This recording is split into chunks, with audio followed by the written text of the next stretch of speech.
귀한 찬양 감사드립니다. 지난주는 야곱이 인생의 후반기를 염려의 눈으로 내다보고 들어서면서 이 야복 강가에서 하나님과 씨름하면서 강청의 기도를 드린 후에 축복을 받은 그 장면을 함께 보았습니다. 그리고 나서 에서와의 만남은 자신이 품었던 그런 염려와는 정반대로 평화와 힐링의 리유니언이 됐습니다. 가정적인 비극도 그 후에 조금 따랐지만 결국 모든 자신의 가족, 아내와 자녀들을 이끌고 아버지와 할아버지 이삭과 아브라함이 있는 고향 헤브론으로 돌아옵니다. 이삭이 죽고 아내 라헬도 죽고 형 에서도 멀리 그 후로는 떠납니다. 에서는 떠나서 타 민족과 혼합하여서 결국 에돔 족속의 조상이 되는 역사를 적었습니다. 그 다음에 37장에 와서는 야곱의 계보가 다시 연속되는데 바로 요셉의 긴 이야기 중에 그 어린 시절의 가장 첫 부분 37장을 지난 수요일 수요 예배 성경 공부 시간에 우리가 함께 말씀을 나눴습니다. 그 어린 시절로 이야기로 시작이 되지만 오늘은 이제 성인이 돼서 그 다음에 요셉의 생애의 에피소드를 그리고 있는 요셉이 애굽으로 간 후에 거기에서 생긴 일을 그리고 있습니다. 지난 수요일 강해 줄거리는 야곱은 12 아들 중에 막내 베냐민은 아직 어리고 그 모든 형들보다 특별히 요셉을 기특하게 여기고 나타나게 편애했다고 그랬습니다. 이 타고난 요셉이 영리하기도 하고 잘생겼고 참 자랑스러운 면이 많이 있는 야곱이었습니다. 그렇다고 아버지가 다른 많은 자식들 가운데에 편애하고 그러면 안 되는 것인데 거기에 그렇게 하는 모습을 이 짜서 입힌 옷마저도 매우 다른 모습으로 그래서 형들이 모두 부러워하기도 하다가 질투하다가 미워하다가 결국은 죽이려고까지 모략을 하는 것을 성경은 기록하고 있습니다. 형들이 차마 죽이지는 말자, 그냥 다른 사람들에게 팔아 넘기자 이렇게 결정을 합니다. 결국은 애굽에까지 끌려가서 바로 그 팔려간 사람들도 이 먼 친척입니다. 아브라함의 자손들입니다. 이스마엘이라고 하는 또 미디안이라고 하는 두 가지의 이름을 가지고 있는 무역을 하는 그런 족속들이었습니다. 그들에게 팔아 넘겨져서 결국은 애굽에까지 끌려가서 노예로 팔려지는 겁니다. 바로 이것이 오늘 말씀 39장에서부터 기록을 하고 있는 내용입니다. 오늘 말씀 1절을 다시 한번 보면 요셉이 이끌려 애굽에 내려가매 바로의 신하 시위 대장 애굽 사람 보디발이 그를 그리로 데려간 이스마엘 사람의 손에서 그를 산이라 그랬습니다. 요셉의 지금까지의 우리가 보아온 모습, 특히 그 채색 옷의 이 요셉이 매우 상징적인 모습 아니겠습니까? 모든 것이 편하고 많은 사랑을 사람들로 하나님으로 받고 모든 것이 그냥 잘 못될래야 잘 못될 수 없는 그러한 하루하루를 살아온 모습을 보았습니다. 그런데 지금 모습은 전혀 다른 모습을 그리고 있습니다. 이제는 아버지의 자랑거리였고 아버지의 사랑을 독점하는 그런 안위스러운 모습이 아니었습니다.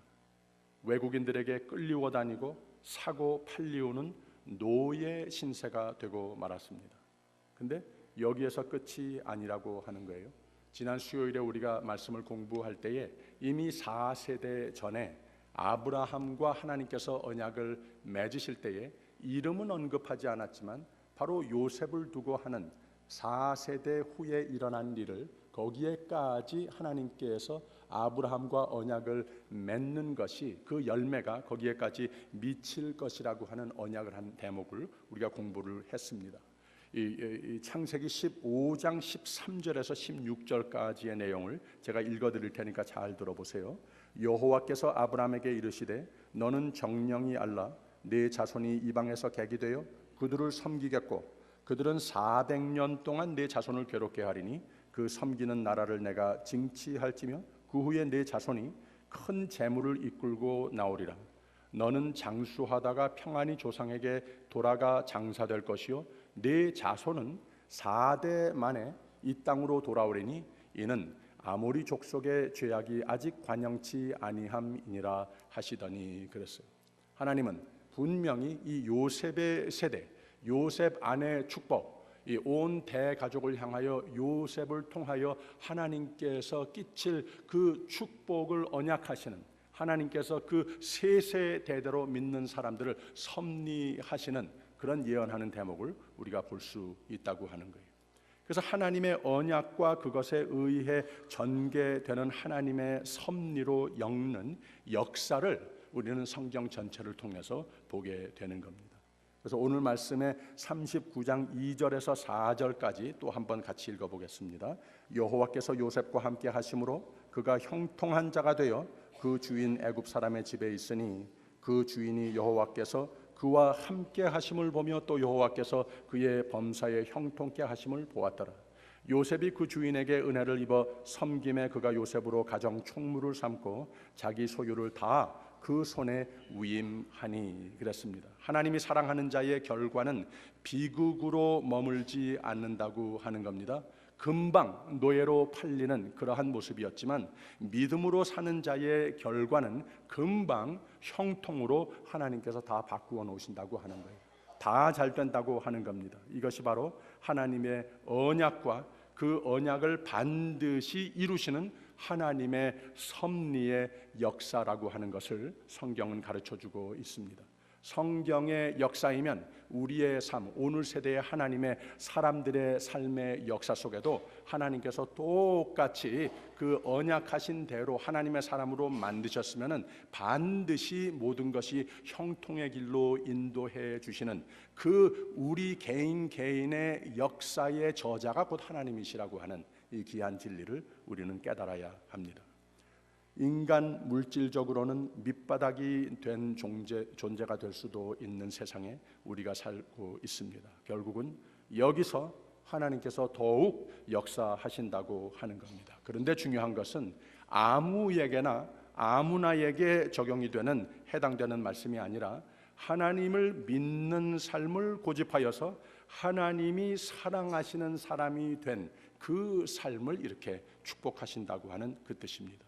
즉 아버지도 아니었었고 물질도 아니었었고 안위함도 아니었었고 하나님이 요셉과 함께 하심으로 그가 형통한 자가 되었다고 바로 이 두 번째의 야곱의 이야기 속의 에피소드에서 분명히 가르치고 있습니다. 우리가 지난 주일에도 말씀을 본 것과 같이 로마서 8장 28절에서는 사도 바울이 이 똑같은 고백을 하고 있는 겁니다. 우리가 알거니와 하나님을 사랑하는 자 곧 그 뜻대로 부르심을 입은 자들에게는 모든 것이 합력하여 선을 이룬다. 할렐루야. 바로 그러한 축복을 오늘 살고 있는 믿는 사람들 우리 한 사람 한 사람에게 주님께서 향하신 사랑이라고 하는 겁니다. 분명히 느낄 점이 있습니다. 무난할 때가 이 세상에 우리가 사는 가운데도 많이 있지만 힘들 때도 많이 있습니다.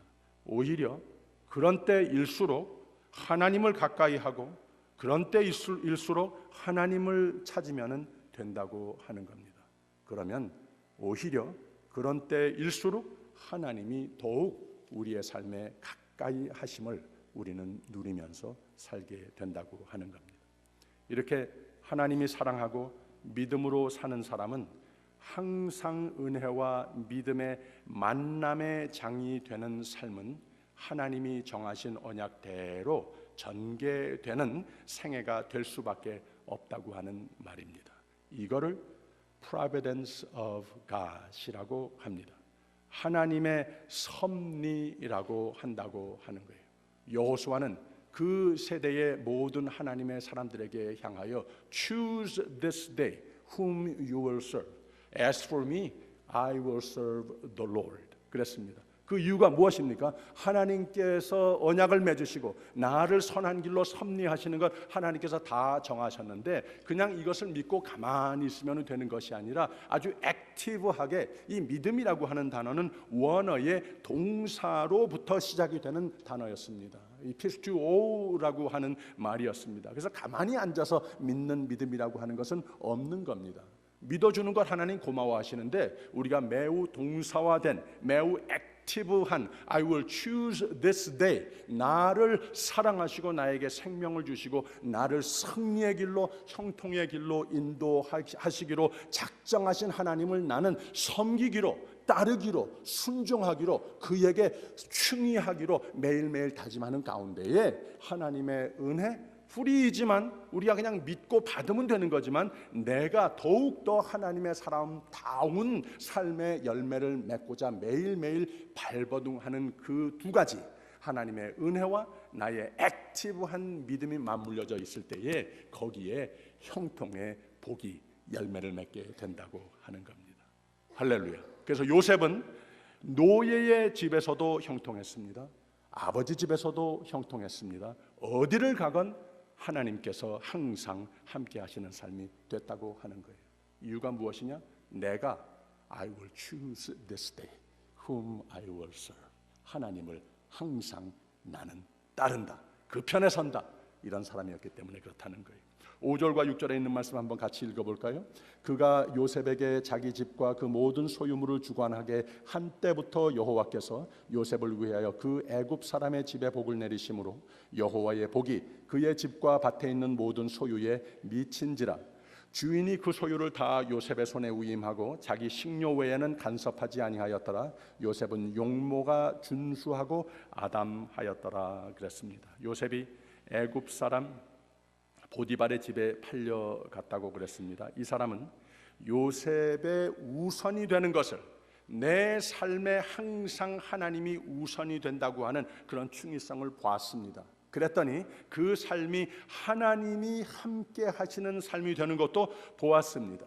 그의 충의성, 그의 정직성, 그의 재능, 성품 다 보고 무엇보다도 하나님께 향한 그 굳건한 믿음 보고 결국은 집안의 모든 것에 책임자로 믿을 만하다 위임을 해 주더라는 거예요. 그리고는 보디발도 요셉을 통하여서 하나님의 축복을 받게 됩니다.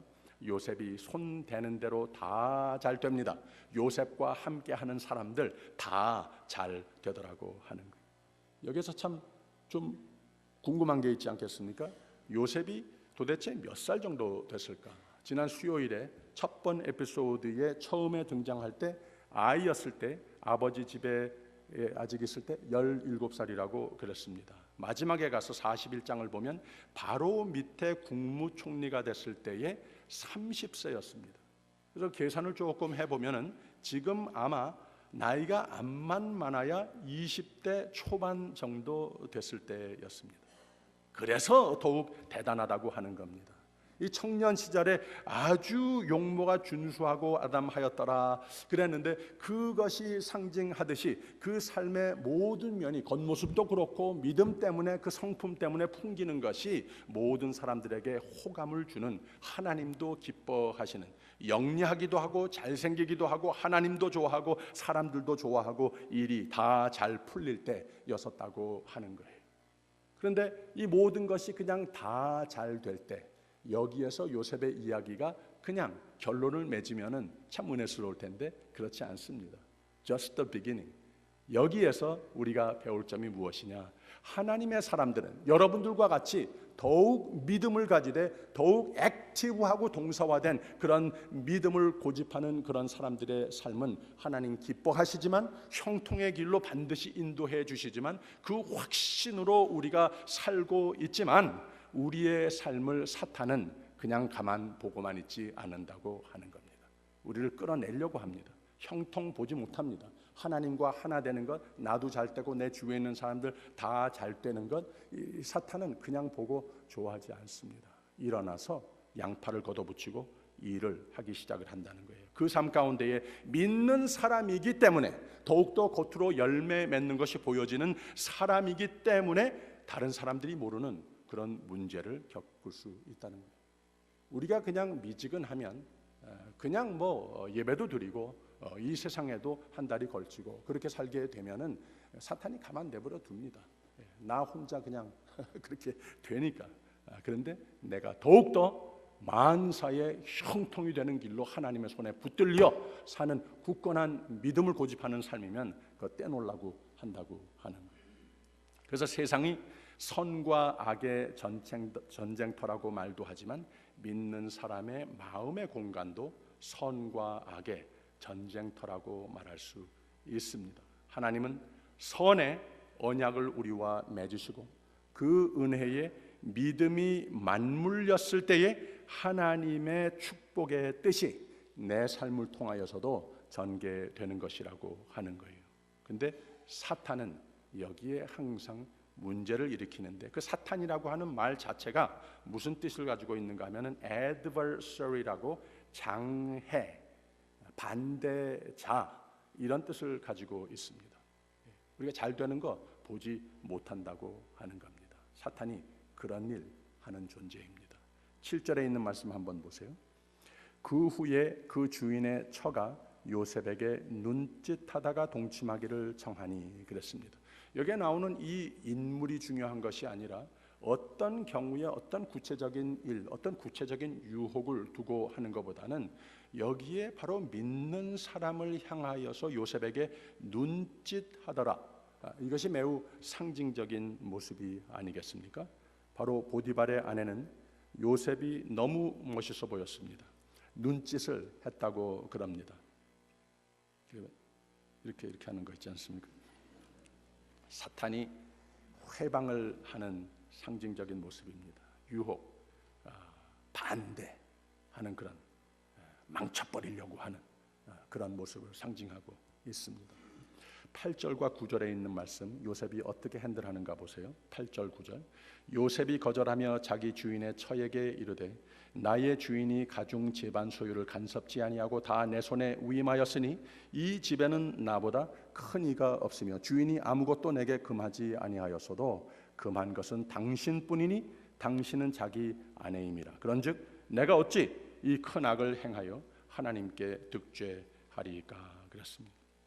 아마 많은 젊은 청년들의 모습이었더라면 사고를 쳤을는지도 모르겠습니다. 그러나 요셉은 보통 사람이 아니었죠. 아주 젊어서부터 인격자였습니다. 그리고 그 인격자가 그냥 좋은 사람, 좋은 호감을 주는 사람이라서 그런 것이 아니라 그 속에 믿음을 하나님께서 바로 내 삶을 축복하고 너를 통하여서 만민을 축복하여 이 의식 구조를 가지고 있는 매우 액티브한, 매일매일 I will choose the Lord 하는 그런 믿음을 가지고 사는 사람이더라고 하는 거예요. 보통 사람이 아니었습니다. 절대 자신의 보디발에 대한 충의성을 타협하지 않았습니다. 인격자였습니다. 근데 그거보다도 어찌 이 큰 악을 행하여 하나님께 득죄하리까?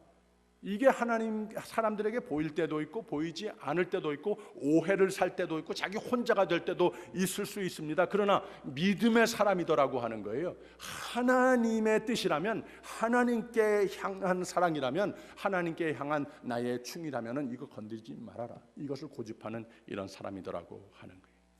요셉의 마음에도 이 말씀에 나온 그대로 선과 악의 전쟁이 벌어진 겁니다. 그런데 이 전쟁의 승패의 여부는 요셉, 나에게 오직 달려 있다고 하는 것을 잘 알고 있었습니다.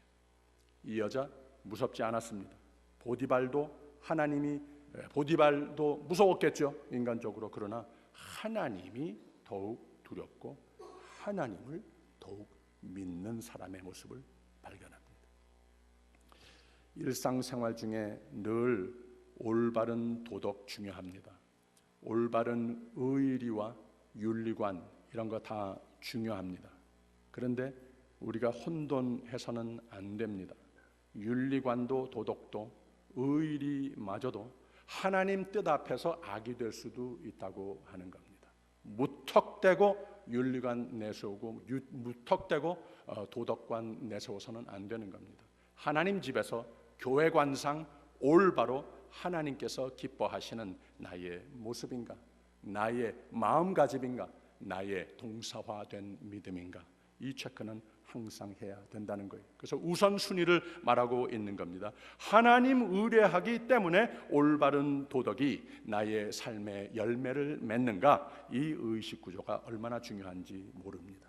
선한 길이라고 하는 것, 사람의 눈 의식하는 것 아닙니다. 세속적인 도덕도 아닙니다. 하나님을 두려워하는 삶, 하나님을 믿는 삶. 그렇게 되면 하나님께서 우리를 사랑하심은 물론이요, 우리의 주위에 있는 많은 사람도 일시적으로는 오해를 하고 내가 많은 핍박을 받을는지는 몰라도 결국은 세월이 지나고 나면 진리가 승리하게끔 되어 있기 때문에 하나님께서 우리 주위에 있는 많은 사람들도 궁극적으로는 감동시키도록 하는 그런 은혜의 공구로 쓰시기도 한다는 거예요. 그래서 악은 어떤 모습으로라도 상종해서는 안 되는 겁니다. 윤리관도 좋고 의리도 좋지만 모든 악의 유혹은 단호하게 씨름에 이기는 삶이 되어야 하는 겁니다. 하나님의 사람이 이걸 잘해야 됩니다. 오늘 세대에 바로 이 남가주의 가까운 가운데에도 대표적인 교회들 가운데에서도 왜 교회라고 하는 것이 교회의 모습을 다 잃어버리고 그 배가 산으로 가는 모습을 그 보도되는 것을 우리가 자꾸 보아야 합니까? 그 이유가 무엇이냐? 온 교회가 마찬가지지만 교회의 리더로서 하나님께서 모든 악은 단호하게 씨름하여 이겨야지 되는 이러한 리더십의 책임을 맡은 사람들이 엉뚱한 너무 세상적인 그런 윤리관에 휩싸여서 그것 때문에 바들바들 떨고 이런 모습이기 때문에 이런 교회의 모든 비극적인 일들이 생긴다고 저는 믿습니다. 오늘 교회, 아까 장로님께서 참 귀한 기도를 우리 모두를 대표해서 해 주셨어요. 우리 교회만이 아니고 오늘 세대의 모든 교회들에게 도전이 되어야만 하는 기도를 했습니다. 과연 우리가 하나님께서 보고 싶어 하시는 그런 리더십 기둥으로 매일매일 동사화된 믿음을 소유하고 있는가? 요셉의 인격 중에 계속 반복되는 부분이 바로 그겁니다. 여러모로 당했는데 이런 이유로 절대 신실하신 하나님에 대한 신뢰감은 절대 버리지 않았습니다. 내 마음에 선과 악의 싸움이 벌어졌는데 내가 하나님의 손을 들어드렸더니 하나님이 내 손을 들어주시더라고 하는 겁니다. 그래서 하나님께 향한 요셉의 충의성도 하나님께 향한 그 충의성이 굳건하게 세워져 있었기 때문에 하나님께서 요셉을 저버리지 않으셨다고 하는 겁니다. 조금 전에 우리가 함께 나눈 말씀과 같이 우리가 알거니와 하나님을 사랑하는 자 곧 그 뜻대로 부르심을 입은 자들에게는 믿음이 동사화된 열매를 맺는 삶을 고집하는 사람들에게는 모든 것이 합력하여 선을 이루느니라. 하나님이 형통의 복으로 채우는 사람은 괜히 그렇게 되는 것 아닙니다. 하나님을 잘 믿고 잘 충의하는 사람이 되어야만 합니다. 하나님을 나의 최선으로 사랑하는 사람이 되어야 합니다. 오직 은혜라고 하는 말 잘못 교계에서 적용할 때가 많습니다. 믿음이라고 하는 말도 잘못 풀이할 때가 많이 있습니다. 하나님께서 나에게 베스트를 주셨으면 나도 나의 베스트를 주님 앞에 드렸을 때에 나의 베스트를 영원토록 초월하는 하나님의 베스트로 매일매일 내 편에 서 계시다고 하는 말입니다. 할렐루야. 이쯤 해서 끝났으면 또 좋지 않겠습니까? 근데 보디발의 부인도 지독한 여자였습니다. 이번 주 새벽 예배 가운데에 야고보서 2장의 말씀으로 우리가 도전을 받았습니다. 많은 사람들, 신학자들마저도 하나님의 섭리와 언약의 개념을 혼돈합니다. 이 믿음이라고 하는 개념을 혼돈합니다. 하나님께서 우리에게 요구하시는 바가 분명히 있습니다. 야곱만 그런 것이 아니고 사도 바울의 서신 속에 숨겨진 교리들도 다 똑같습니다. 매우 동사화된 액티브한 믿음의 삶의 다짐과 그 열매가 우리의 최선의 노력하는 모습이 반드시 맞물려 있어야 된다고 하는 것을 보여주고 있습니다. 왜? 사탄이 그렇게 가만히 있는 존재가 아니기 때문에. 한번 도전을 해보고 이 사람 믿음이 참 좋은 사람이구나, 딴 데 가자 이러지 않습니다. 좋기 때문에, 쉽게 넘어지지 않기 때문에 더 달겨든다고 하는 겁니다. 바로 이 보디발의 아내의 모습과 마찬가지라고 하는 겁니다. 믿음은 씨름이다, 이렇게 말을 해도 괜찮습니다. 믿음은 가만히 있으면 100년 가도 언약의 대상은 못 됩니다. 믿음은 씨름입니다. 사탄이 악착같이 씨름하는 존재이기 때문에 믿는 사람도 씨름해야 합니다. 11절과 12절에 있는 말씀 한번 읽어보세요. 그러할 때에 요셉이 시무하러 그 집에 들어갔더니 그 집 사람은 하나도 거기 없었더라. 그 여인이 그 옷을 잡고 가로되 나와 동침하자. 요셉이 자기 옷을 그 손에 버리고 도망하여 나가매. 그랬습니다. 아까는 눈짓만 하더니 이제는 못 간다고 붙듭니다. 그래서 이 악이라고 하는 것은 유혹, 눈짓 정도에 그치지 않습니다. 옷을 잡고 끈질깁니다. 싸우자고 합니다. 물고 늘어집니다. 악은 힘이 셉니다. 그리고 많은 사람이 거기에 집니다. 근데 악이라고 하는 것은 그 세력 자체가 힘이 있는 것이 아니라, 여러분 잘 들어보세요. 나로 하여금 하나님께로부터 눈을 돌려 타협하게 함으로, 내가 choose this day whom you will serve 할 때에 나 여호와 하나님이라고 신앙 고백을 하는 그 신앙 고백을 흐트러 놓고 나로 하여금 거기에서 떠나는 그러한 삶으로 내가 선택하게 해서 내가 나 자신을 넘어뜨리도록 하는 것이 바로 사탄의 세력이라고 하는 겁니다. 그래서 이 마음의 공간이라고 하는 건 선과 악의 전쟁터인 것은 분명한데, 누가 이기냐고 하는 것은 나에게 달려 있다고 하는 진리를 꼭 깨달아야 하는 겁니다. 12절의 후반에 뭐라고 그랬죠? 요셉이 자기 옷을 그 손에 버리고 도망하여 나가매 그랬습니다. 당장 뿌리치고 도망을 했습니다. 그 다음에 13절부터 18절까지는 희롱죄로 몰아붙이는 거기에 질투와 거기에 이 거짓과 거기에 회방과 이런 것이 다 내포되어 있죠. 이런 아주 어려울 수 있을 만큼 다 어려워진 그런 모습으로 몰아붙입니다. 그 다음에 보디발이 이 모든 상황을 어떻게 판단을 하고 어떻게 처리를 하는가, 이것을 19절 20절에 기록하고 있는데 같이 읽어보겠습니다. 주인이 그 아내가 자기에게 고하기를 당신의 종이 내게 이같이 행하였다 하는 말을 듣고 심히 노한지라. 이에 요셉의 주인이 그를 잡아 옥에 넣으니 그 옥은 왕의 죄수를 가두는 곳이었더라. 요셉이 옥에 갇혔으나 그랬습니다. 두 가지죠. 심히 노하였더라, 그리고 옥에 갇혔다고 그랬습니다. 그런데 이 두 가지 다를 조금 분석해 볼 필요가 있습니다. 심히 노했다고 그러는데, 지금 이 요셉이 갇힌 그 감옥이 어떤 감옥이라고 그랬죠? 왕의 죄수를 가두는 곳이었더라 그랬습니다. 그래서 이것을 봤을 때 좀 이상합니다. 그냥 그 자리에서 죽여도 괜찮은 사형죄를 범한 요셉이었었거든요. 보통 사람의 감옥에 집어넣지 않고 왕의 죄수를